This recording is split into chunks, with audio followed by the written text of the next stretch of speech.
Hello, literature lovers. Welcome back to our channel. And today we have to continue the previous video, which was about PYQ CVT.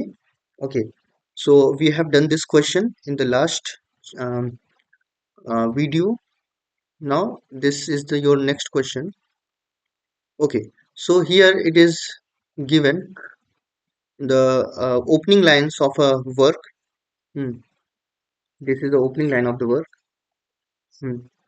And here there is a phrase कह लो the things fall apart. Okay, पहले हम पूरा पढ़ लेते हैं कि turning and turning in the winding gyre the falcon cannot hear the falconer. hmm. Things fall apart, the center cannot hold, mere anarchy is loosed upon the world. hmm. तो ये पहले देख लो, ये जो थिंग्स फॉल अपार्ट है, यहाँ से एक राइटर हैं आपके चिनुआ एचबी। ठीक है, एक नेग्रो राइटर है बेटा। ठीक है, चिनुआ एचबी। इन्होंने 1958 में एक वर्क पब्लिश किया जिसका नाम था थिंग्स फॉल अपार्ट। ओके, तो उस वर्क का टाइटल यहाँ से लिया गया है। तो कभी कभी क्वेश्चन पूछ देता है कि ये वर्क का टाइटल, जैसे एक आया था ना क्वेश्चन साउंड एंड फ्यूरी वाला। आ, ठीक है, वो उनका फॉकनर का। तो वैसा ही कुछ वो टेम्पेस्ट से लिया गया था। इसी तरीके से थिंग्स फॉल अपार्ट इस पोयम की लाइन से लिया गया है। ये पोयम है डब्ल्यू बी येट्स का the second coming. Second coming का मतलब है कि जीसस एक बार फिर आते हैं और जो ह्यूमंस है उनको फिर से पैराडाइज में ले जाएंगे, ऐसा माना जाता है। ठीक है, तो ये वर्क जो है 1919 में पब्लिश हुआ। और ये एक मतलब कंपोज किया था इन्होंने, और एक मैगजीन या जर्नल कुछ रहा होगा द डायल करके, उसमें 1920 में ये पब्लिश होता है। ओके, और ये चीज है इसमें। और ये एक पोयम है ना, तो ये किसी कलेक्शन में हुआ होगा ना पब्लिश। तो एक कलेक्शन का जो नाम था वो, ठीक है, फिर से एक कलेक्शन आता है माइकल रॉबर्टास रॉबर्टिस एंड द डांसर। ठीक है, करके एक वर्क है 1920 में, फिर से वो इस कलेक्शन में पब्लिश होता है यही वर्क। ठीक है। हम्म, तो पोस्ट वॉर यूरोप का जो है कि सीन है उसमें, द सेकंड कमिंग, कि वो काफी ज्यादा उससे कह लो परेशान है। कि क्या ही चल रहा है दुनिया में। Turning and turning warning, falcon can not here the Faulkner. ठीक है, मतलब फाल्कन यहाँ पे ह्यूमंस है। ठीक है, फाल्कनर जो फाल्कन मतलब कह लो गिद्ध होता है ना, उसको पालने वाले को बोलते हैं, तो ये गॉड हो गया। ठीक है, मतलब जो ये ह्यूमंस हैं ये गॉड को का नहीं सुन रहा है। ठीक है, और सभी चीजें गिर रही हैं, बिखर रही हैं, और जो सेंटर है वो उनके ऊपर होल्ड नहीं बना पा रहा है। ठीक है, पूरी तरीके से एनार्की ने पूरे वर्ल्ड को एक तरीके से अपने कब्जे में ले लिया। ये जब world war post world war scenario है कह लो एक तरीके से।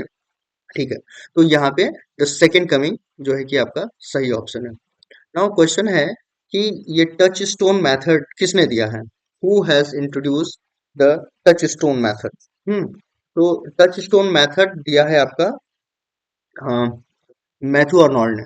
ठीक है, और ये किसमें दिया है? एक प्रीफेस टू वॉल्यूम ऑफ 1853, एक वर्क है उनका, कलेक्शन है। ठीक है, उसके प्रीफेस में दिया हुआ है। पोएटिक वर्क का कलेक्शन है to the volume of 1853 poems. ठीक है, ये है इसके प्रीफेस में, इसमें इन्होंने इस बात की बात की है। ठीक है, टच स्टोन मेथड मतलब क्या होता है? तो इसमें कुछ ग्रेट पोएट्स या राइटर्स के वर्क को हम एज अ सैंपल कह लो, या उनसे ही हम उस अपने पोयम को कंपेयर करते हैं। ठीक है, ऐसा मतलब उससे अगर हमने कंपेयर किया तो उसके अकॉर्डिंग ही फिर वो मतलब वो सही है, अच्छा है, नहीं है। हम्म हम्म तो ये टच स्टोन मेथड उनका दिया हुआ है। Salman Rushdie won the Booker of Bookers prize in 1993 for. ठीक है, तो ये क्वेश्चंस कई बार आया है, कई तरीके से आता है। तो ये है मिडनाइट चिल्ड्रन जो कि 1981 में पब्लिश हुआ। ठीक है, और उसी साल इसको मिला था क्या, बुकर प्राइज। ठीक है, वो बुकर प्राइज मिला था। फिर 1993 में उसी वर्क को, सेम वर्क को बुकर ऑफ बुकर्स मिलता है। फिर इसी सेम वर्क को 2008 में क्या मिलता है? Best of best of the Booker's, मतलब बुकर्स का बेस्ट प्राइज। ठीक है, तो ये तीन बुकर अवार्ड इसी को मिला हुआ है, द मिडनाइट चिल्ड्रन को। ओके, तो ये भूलना नहीं है। क्वेश्चंस प्रीवियस इससे पहले जो हमने क्वेश्चन डिस्कस किया है उसमें भी था, और इस वाले पेपर में भी है। नाउ मैच द कॉलम है कुछ राइटर्स के नाम दिए हुए हैं और उनके वर्क्स के नाम दिए हुए हैं। तो बेसिकली टॉल्स्टॉय हैं, टोन्स सेनेकल हैं, चार्ल्स डिकेंस हैं। The jungle, the grapes of wrath, war and peace, tale of two cities. ठीक है, तो जो हमें पहले आता है वो हम लगाते हैं। तो चार्ल्स डिकेंस का है tale of two cities, Leo Tolstoy का है द वॉर एंड पीस। फिर उसके बाद ग्रेप्स ऑफ द रात जो है ये है इनका जॉन स्टेनबेक का है। फिर जो बचा वो इनका है द जंगल। तो इस हिसाब से देख लो कौन सा ऑप्शन सही होगा। फर्स्ट का थर्ड, फर्स्ट का थर्ड दो ऑप्शंस में है, सेकंड का A, so first option is right. Now Tolstoy ने ये जो द जंगल है ये 1906 में पब्लिश हुआ है। ग्रेप्स ऑफ द रात जो है 1939 में पब्लिश हुआ है। वॉर एंड पीस, ओके, जो कि इंग्लिश में पब्लिश हुआ है 1889 में, बट ये जो वर्क है बेसिकली ये रशियन में लिखा हुआ था उसमें उस समय वो 1896 में पब्लिश हुआ। ठीक है, इसको रशियन से इंग्लिश में इस एज में ट्रांसलेट कौन किया था? Nathan Haskell. Okay, Nathan Haskell, Haskell डोल। ओके, तो इस पर्सन ने इसको इंग्लिश में ट्रांसफर किया। फिर the tale of two cities जो है 1859 में पब्लिश होती है। Okay, coming to next question. Coleridge Biographia Literaria came out. Okay, Biographia Literaria, ठीक है, इसका एक और नाम था वर्किंग टाइटल जिसको बोल रहे थे जब वो लिख रहे थे, उसका टाइटल उन्होंने रखा था ऑटोबायोग्राफिया लिटरिया। ठीक है, यहाँ पे ऑटो लगा हुआ था, मतलब वर्किंग टाइटल था वो, फिर बाद में उसको उन्होंने चेंज किया। उसका नाम रख दिया क्या? ऑटोबायोग्राफिया, सॉरी बायोग्राफिया लिटरिया। 1817 में ये पब्लिश हुआ। Okay, coming to next question. In Dryden's essay of dramatic poesy opens the discussion on behalf of the ancient। Means कहने का है कि एंशियंट के फेवर में कौन सा इन चारों में से कौन सा कैरेक्टर बोलता है? ऐसे ऑन ड्रामेटिक पोएजी में, ठीक है, चार प्लेस को क्रिटिक किया है, चार कंट्रीज का कह लो या डिफरेंट प्लेस को क्रिटिक किया गया है, like ancient classical drama, French drama, modern drama and English drama. ठीक है, और इन चारों को चार लोग रिप्रेजेंट करते हैं। तो एंशियंट को कौन रिप्रेजेंट करता है? ठीक है, तो वो है एंशियंट को क्राइट्स रिप्रेजेंट करता है। ठीक है, एंशियंट। ठीक है, और ये रियल में कौन पर्सन था? तो सर रॉबर्ट हावर्ड करके एक पर्सन है, ये आपके ड्राइडन के फ्रेंड हैं। ठीक है, ये चारों लोग बैठ के चार फ्रेंड्स रहते हैं और वो लोग ये डिस्कस करते हैं। ठीक है, ये एक प्ले राइटर भी रहे, और पॉलिटिशियंस भी थे। ठीक है, पॉलिटिशियन भी थे ये। ठीक है, फिर उसके बाद यूजीनियस जो है ये मॉडर्न ड्रामा की बात करते हैं, मॉडर्न ड्रामा को फेवर करते हैं ये। हम्म ये कोई चार्ल्स सेकविल थे। ठीक है, ये भी उनके फ्रेंड हैं, चार्ल्स सेकविल। देन ये पोएट थे और कोर्टियर भी थे। ठीक है, फिर निएंडर ड्राइडन हिमसेल्फ थे। ठीक है, ये इंग्लिश ड्रामा को फेवर कर रहे थे, इंग्लिश ड्रामा की बात करते हैं ये। ठीक है, ये कौन थे? ये ड्राइडन हिमसेल्फ, ड्राइडन। ठीक है, वही थे, इनके बारे में पता है, ये क्रिटिक थे अच्छे। फिर लेसिडियस जो है वो फ्रेंच ड्रामा को कह लो कि फेवर कर रहे थे, और ये कौन थे? सर चार्ल्स सेडली, सर चार्ल्स, ये भी एक ड्रामेटिस्ट और पॉलिटिशियंस ही थे। ओके, तो ये याद रखना, ये क्वेश्चंस पूछता है इससे बार बार। ओके, कुछ अलग अलग करके। हम्म तो इसमें जो आंसर है वो क्राइट्स है ना, एंशियंट को इसने, इसके बिहाफ में किसने बोला था? Okay, coming to next question. All novels are about certain minorities, the individual is a minority. ठीक है, तो किसी ने बोला है कि all novels are about certain minorities की बात करता है, सभी नॉवेल्स में किसी माइनॉरिटी की बात हो रही है और वो माइनॉरिटी कोई है कि इंडिविजुअल होता है। तो ये बात किसने बोली है? ठीक है, तो ये बात रेफेल एल्सन ने बोली है। ठीक है, और ये अपने एक वर्क इनविजिबल मैन के लिए बहुत अच्छे से जाने जाते हैं। इनविजिबल मैन करके इनका एक वर्क है, 1952 में आया हुआ है, उसके लिए जाने जाते हैं और वो ये कोटेशन देते हैं। नेक्स्ट क्वेश्चन है, waiting for Godot the famous play was written by. Okay, waiting for Godot क्या है? एक इसका सब टाइटल जान लो पहले। क्या है? A tragic comedy. Tragic comedy in two acts, ये इसका सब टाइटल है। Okay, a tragic comedy in two acts, ठीक है, ये इसका सब टाइटल है। और ये पब्लिश हुआ 1955 में, इंग्लिश वर्जन। ठीक है, लिखा ये गया था फ्रेंच में। ठीक है, फ्रेंच में लिखा गया ये। और ये कब लिखा गया? 1949 में। ठीक है, और परफॉर्म पहली बार 1953 में हुआ था। ओके, पेरिस में। और इसको लिखा था किसने? सैम्यूल बेकेट ने। सो थिएटर ऑफ एब्सर्ड से रिलेटेड है, एग्जिस्टेंशियलिज्म से रिलेटेड है, पोस्ट वॉर सिचुएशन की बात करता है। ठीक है, तो ये वेटिंग फॉर गोडो एक अपने आप में बहुत डिफरेंट काइंड ऑफ प्ले है।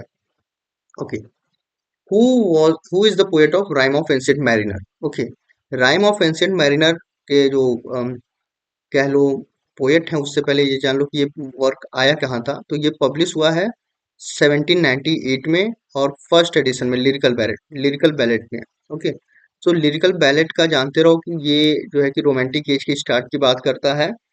और इसमें वर्ड्सवर्थ और कोलरिज दोनों के वर्क्स को साथ में कंपाइल करके पब्लिश हुआ था, और ये एक अलग तरीके की पोएट्री लेकर आता है जहाँ से रोमांटिसिज्म का स्टार्ट होता है। तो इसके राइटर हैं एस टी कॉलरिज, बहुत अच्छा स्टोरी है इसका। Okay, coming to next question, tradition and individual talent was written by, किसने लिखा है ट्रेडिशन एंड इंडिविजुअल टैलेंट? ठीक है, तो ये वर्क जो है 1919 में पब्लिश होती है, एक मैगजीन है the egoist.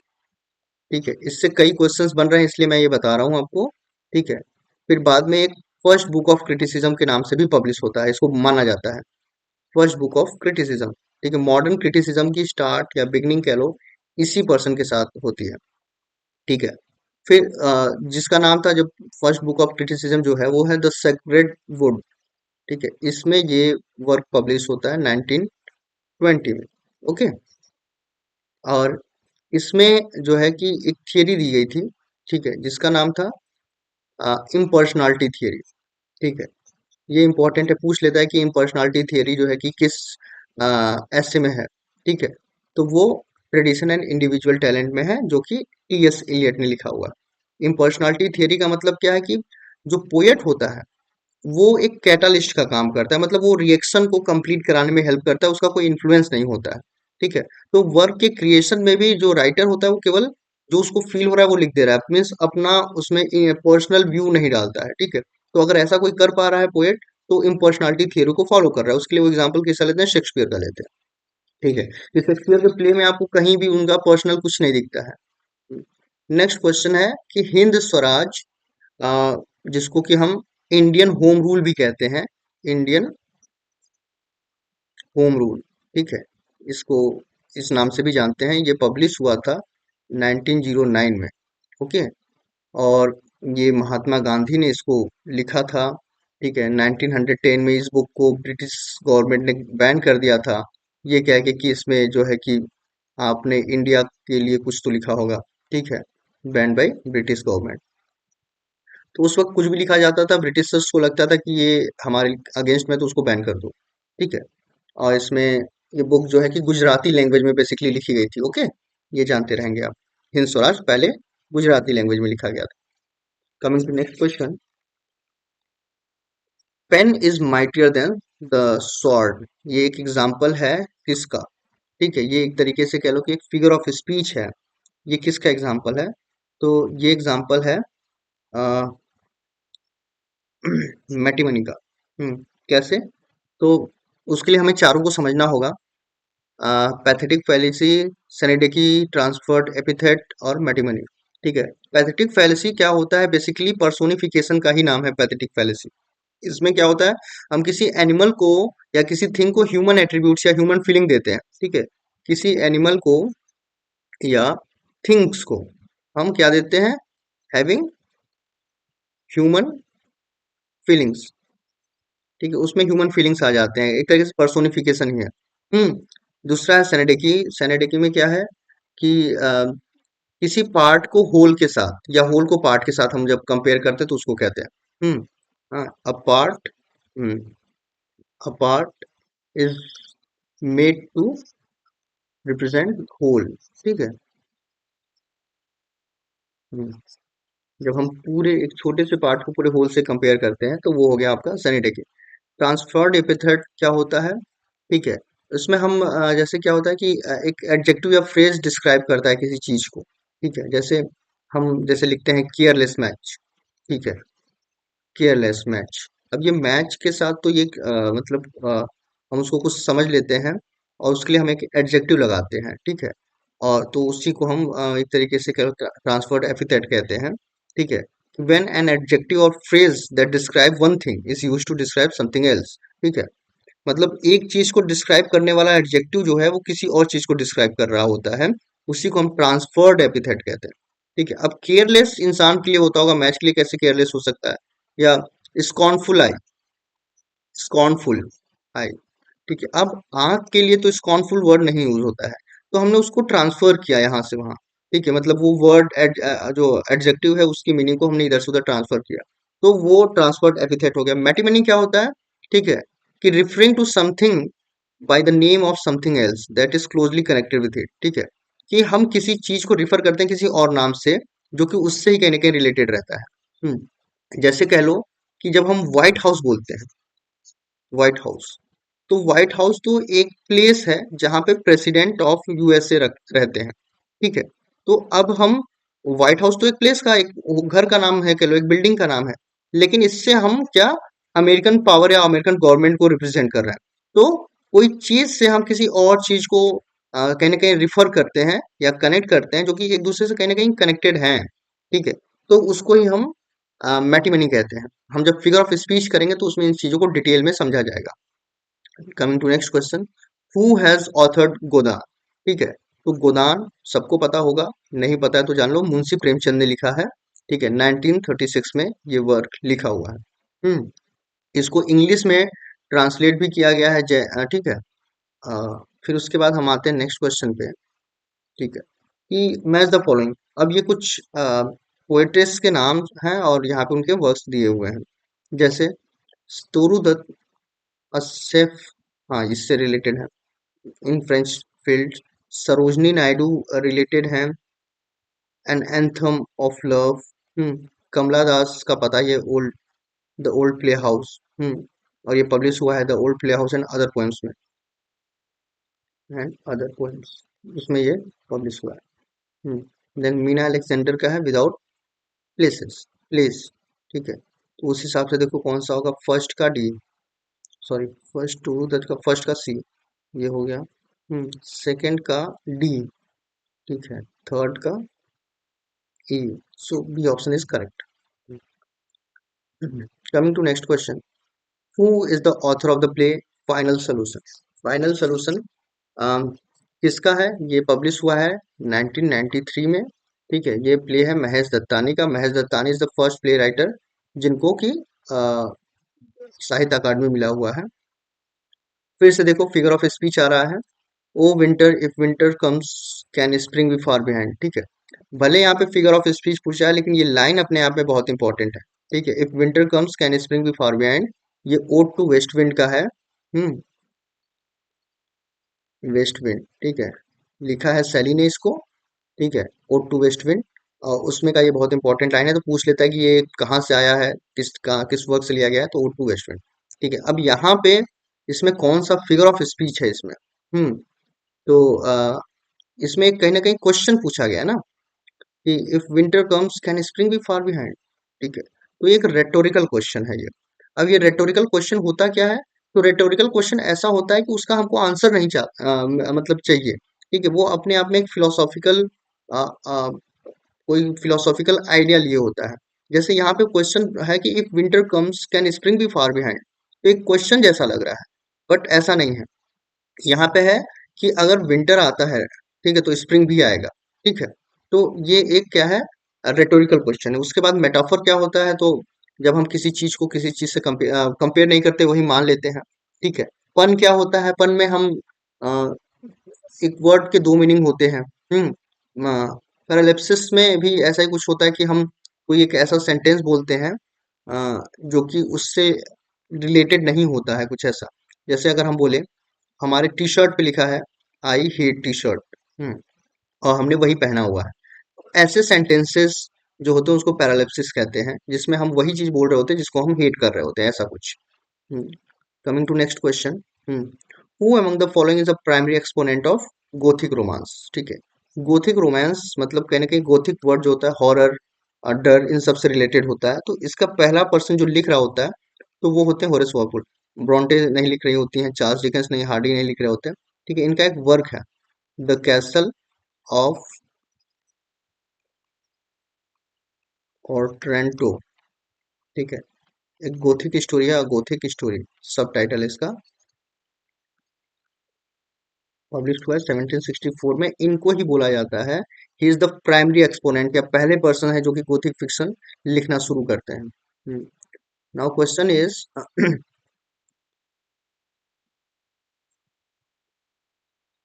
Daffodil is the poem written by. Daffodil poem किसने लिखा है? तो ये तो एकदम बेसिक सा एग्जांपल है। अगर आपने थोड़ा भी लिटरेचर पढ़ा है तो आपको पता होगा कि गोथिक फिक्शन विलियम वर्ड्सवर्थ का है। ठीक है, और सॉरी, गोथिक फिक्शन मैं कह रहा हूँ, डैफोडिल किसका है? तो daffodil is the poem written by whom?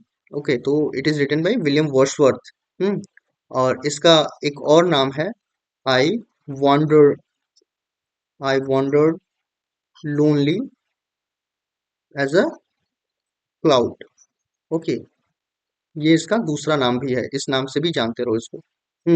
और ये 1807 में पब्लिश हुआ है। ठीक है, पोएम्स इन टू वॉल्यूम करके कलेक्शन का नाम है, poems in two volumes. Okay, उसमें ये पोएम पब्लिश है, विलियम वर्ड्सवर्थ ने लिखा हुआ। Next question, which of the following plays was written by Harold Pinter? Plays है, प्ले होना चाहिए बेसिकली, एक ही है ना ऑप्शन। ओके, तो इसमें से कौन सा प्ले हरोल्ड पिंटर ने लिखा हुआ है? हम्म तो the birthday party, a doll's house, Volpone, arms and man. तो आर्म्स एंड मैन से स्टार्ट करते हैं, ये लिखा है जॉर्ज बर्नार्ड शॉ ने। हम्म और 1894 में लिखा है इसको। वॉल्पो ने, ये बेन जॉनसन का वर्क है, Ben Jonson contemporary to Shakespeare. 1606 में लिखा है इसको। अ डॉल्स हाउस ये है हेनरिक केसबन का। एक कह लो कि ये भी एक थिएटर प्ले या प्रॉब्लम प्ले लिख रहे होते हैं, हेनरिक एब्सन का है 1879 में। बर्थडे पार्टी जो है ये हरोल्ड पिंटर ने 1959 में लिखा है। ठीक है, पब्लिश हुआ है ये, और परफॉर्म 1957 में परफॉर्म हुआ। ओके, प्लेस के साथ क्या है कि वो परफॉर्म डेट भी कभी पूछ लेगा, कभी पब्लिकेशन डेट भी पूछ लेगा, तो दोनों जानते रहना होता है। Now next question is DH Lawrence uses the expression one bright book of life is described. ठीक है, तो किसको वन ब्राइट बुक कहते हैं? तो वो नॉवेल को कहते हैं ना, कि जो पूरी लाइफ को डिस्क्राइब करता है एक तरीके से। नेक्स्ट क्वेश्चन है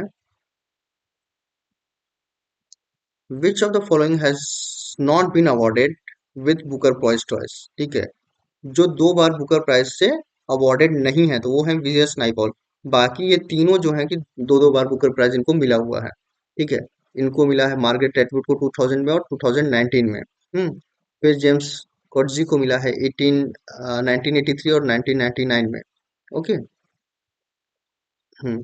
देन पीटर कैरी को मिला हुआ है 1988 में और 2001 में। फिर वीएस नाइपॉल को मिला है 1971 में। इन तीनों के अलावा एक और पर्सन है, हेनरी मिशेल करके हैं, हेनरी मांटेल मेंटेल। इनको 2009 में और 12 में मिला हुआ है। तो ये चार पर्सन्स को बुकर प्राइज दो बार ही मिला, बाकी वीएस नाइपॉल को एक बार मिला हुआ है। Okay, to be or not to be is the sentence for which of the following play of William Shakespeare. ठीक है, तो ये बहुत ही फेमस डायलॉग है जो कि आपका हैमलेट, एक ट्रेजेडी है, Hamlet tragedy of Prince of Denmark. जो कि एक ट्रेजेडी है शेक्सपियर का। ओके, उससे लिया गया है ये। नेक्स्ट है who has authored sexual politics? Sexual politics किसने लिखा है? तो ये लिखा है केट मिलेट ने, ठीक है, 1970 में लिखा हुआ है। और ये रेडिकल फेमिनिस्ट थी, ठीक है। रेडिकल मतलब बहुत स्ट्रेट फॉरवर्ड कह लो या स्ट्रॉन्ग फेमिनिस्ट सपोर्टर, ठीक है। और ये second wave feminism, feminist movement में आती है, सेकेंड वेव में। हम्म। तो ये फेमिनिज्म पे भी हम लोग जल्दी ही बात करेंगे, फेमिनिस्ट मूवमेंट, ठीक है, first wave, second wave, third wave में। तो उस पे हम लोग बात करेंगे। नेक्स्ट है, oh my love's like a red red rose is an example of, ठीक है। ये रेड रेड रोज जो है ये किसका एग्जाम्पल है? तो ये एक सिंपल सा है, सीधे से देख लो कि लाइक लिखा हुआ है, तो ये एक सिमली है, ठीक है। हाइपरबोल एक्सैजरेशन की बात हो रही है, ठीक है। मेटाफर में हम कंपेयर करते हैं। नेक्स्ट क्वेश्चन आते हैं, पेरिपेटिया मीन्स, ओके, तो ये एक एरिस्टोटेलियन टर्म है, ठीक है, जिसका मतलब क्या होता है? रिवर्सल ऑफ फॉर्च्यून, ठीक है। मतलब turning point in the story कह लो होता है, जहाँ पे उसको समझ में आता है कि अब तो इसका डाउनफॉल स्टार्ट हो जाता है। और रिकग्निशन ऑफ एरर मतलब क्या होता है? तो उसको हम लोग एरिस्टोटेलियन टर्म में एनाग्नोसिस बोलते हैं। हम्म। ये सब टर्म्स आपको पता होने चाहिए। देन ट्रेजिक फ्लॉ के लिए हम वर्ड यूज करते हैं हमर्सिया। हम्म। इसका तो हमको पता है, पेरिपेटिया, ठीक है। पर्गेशन ऑफ इमोशंस को पर्गेशन भी बोलते हैं या तो कैथारसिस बोलते हैं, ठीक है। जब हम पूरी तरीके से प्योर फील कर रहे होते हैं मूवी देखने के बाद, वो चीज तो यहाँ पे रिवर्सल ऑफ फॉर्चून है। तो the next question is, who defended poetry against Stephen Gosson's the school of abuse? Okay, so there is a person, Stephen Gosson, जिन्होंने कहा था कि पोएट्री खराब होती है, ऐसा कुछ। तो स्कूल ऑफ एब्यूज करके उनका एक वर्क था। अब उस चीज को, पोएट्री को डिफेंड करने का काम किसने किया? तो वो किया था फिलिप सिडनी ने अपने एक वर्क में, ठीक है, apology of, apiology for poetry. Hmm. Apiology for poetry, ठीक है। ये वर्क आया था 1595 में, जिसमें इन्होंने पोएट्री को डिफेंड किया था। Okay, coming to next question. Okay, so which one among the following is regarded as the first English comedy? पहली इंग्लिश कॉमेडी हम किसको कहते हैं? तो वो है Ralph Roister Doister by Nicholas Udall. Nicholas Udall ने ये वर्क लिखा था, और ये कब लिखा था वो भी इम्पोर्टेंट है। वो लगभग 1552 में के अराउंड ये वर्क लिखा गया था। So this is regarded at first English comedy. अगर हम ट्रेजेडी की बात करेंगे तो वो रहेगा Gorboduc. Okay, who was the author famous work Sherlock Holmes? ठीक है, शर्लॉक होम्स एक डिटेक्टिव नॉवल है, एक सीरीज है डिटेक्टिव नॉवेल्स की, ठीक है। इसको किसने लिखा है? तो ऑथर कोनन डॉयल ने लिखा हुआ है इसको। Now there is a character Heathcliff. Okay, Heathcliff is a character in which novel? Okay, यहाँ पे चार नॉवेल्स के नाम है। तो ये हेथक्लिफ जो है वुदरिंग हाइट्स का कैरेक्टर है, और इसको लिखा था एमिली ब्रॉन्टे ने। ब्रॉन्टे सिस्टर्स है, एमिली ब्रॉन्टे का नाम आता है, और 1847 में इस वर्क को उन्होंने लिखा है। ओके, मिडिल मार्च लॉरेंस का है, डीएच लॉरेंस का। Return of the native TS Eliot का, सॉरी टॉमस हार्डी का है। ब्लीक हाउस चार्ल्स डिकन्स का है। Find out odd out, find the odd out मतलब इसमें से कोई एक जो है ये, जो कि इन तीनों से थोड़ा सा अलग है। सो कौन है वो? तो आप देखते हो Horace Walpole, Mrs Radcliffe, then Matthew Lewis and James Boswell. Okay, तो ये तीनों जो ही नॉवलिस्ट कह लो हैं, या जो राइटर्स हैं, ये तीनों ही गोथिक फिक्शन से रिलेटेड हैं। गोथिक फिक्शन जिसमें हम हॉरर स्टोरीज की बात कर रहे होते हैं, ठीक है। तो अब कौन ऑड वन हो गया? James Boswell. Okay, James Boswell new classical as के हैं। हाँ, Norman conquest took place in, ठीक है। नॉर्मन ने इंग्लैंड कब जीता था? ठीक है, विलियम ऑफ नॉर्मेंडी करके थे ना, विलियम ऑफ नॉर्मेंडी, ठीक है। ये जाते हैं और वहाँ के जो ट्राइब्स हैं एंग्लो सेक्सन, उनको हराने का काम करते हैं ना। आपने लेक्चर भी देखा होगा, एंग्लो सेक्सन वाला लेक्चर में ही वो है। तो वो आपका 1666 में ये उन्होंने ये काम किया था। ओके, 16 सॉरी 10 1066 में, नॉट 16 0। ओके, तो कमिंग टू नेक्स्ट क्वेश्चन। ये एक एब्स्ट्रैक्ट कह लो है, एक्सट्रैक्ट है। किस पोएम का है, किसने लिखा है? ठीक है, किसने लिखा है बेसिकली, किस पोएम का है वो तो हम लोग डिस्कस कर ही लेंगे। So but at my back I always here times winged chariot hurrying near, and yonder all before us lie deserts of vast eternity। Okay, so ये अब्राहम कौली का वर्क है, टू हिज क्वाय मिस्ट्रेस। इस work से ये लिया गया है और ये 1681 में इन्होंने पब्लिश किया था। ओके, अब्राहम कौली का है। Okay, next question. The word catharsis signifies. So catharsis एक एरिस्टोटेलियन कॉन्सेप्ट है। एरिस्टोटल ने जो पोएटिक्स में दिया हुआ है, ठीक है, तो उस कॉन्सेप्ट पे भी हम लोग डिस्कस किए हैं आई थिंक प्रीवियस वर्क्स में या प्रीवियस क्वेश्चंस में। ठीक है, वही चीज है यहाँ पे कि कैथारसिस का मतलब क्या होता है। तो कैथारसिस इज बेसिकली ऑडियंस के अंदर होता है, जब वो ट्रेजेडी एंड होती है तो उनके अंदर एक प्यूरिफिकेशन, एक प्योर इमोशन जो होता है उसी को हम कैथारसिस कहते हैं। उसके लिए एक और टर्म है purgation. Okay, the term metaphysical poets was first used by. ठीक है, किसने मेटाफिजिकल पोएट्स वर्ड यूज किया है? तो बेन जॉनसन, सैमुअल जॉनसन ने किया है। हाँ, अपने वर्क में life of poets, lifes of eminent poets में उन्होंने लाइफ ऑफ काउली में, ठीक है, जो 1779 से 81 के बीच में हुआ, इसमें इन्होंने लाइफ ऑफ काउली, उसमें इन्होंने ये कह लो लाइफ ऑफ पाउली में उन्होंने ये मेटाफिजिकल पोएट की बात की थी। हम्म, तो सबसे पहले ये वर्ड यूज करने का, मेटाफिजिकल पोएट पूरा यूज करने का काम किया सैमुअल जॉनसन ने। ठीक है, लेकिन ये वर्ड लिटरेचर में सबसे पहले कौन कह लो एक तरीके से लेकर आया? तो एक कोटेशन याद रखना, ही अफेक्ट्स मेटाफिजिक्स। ठीक है, ये ड्राइडन ने कहा था, जॉन ड्राइडन। किसके लिए? डॉन के लिए। ठीक है, जॉन डॉन के लिए बोला था इन्होंने। ठीक है, तो ड्राइडन का ये टर्म जो था सबसे पहले यूज हुआ था इंग्लिश लिटरेचर में।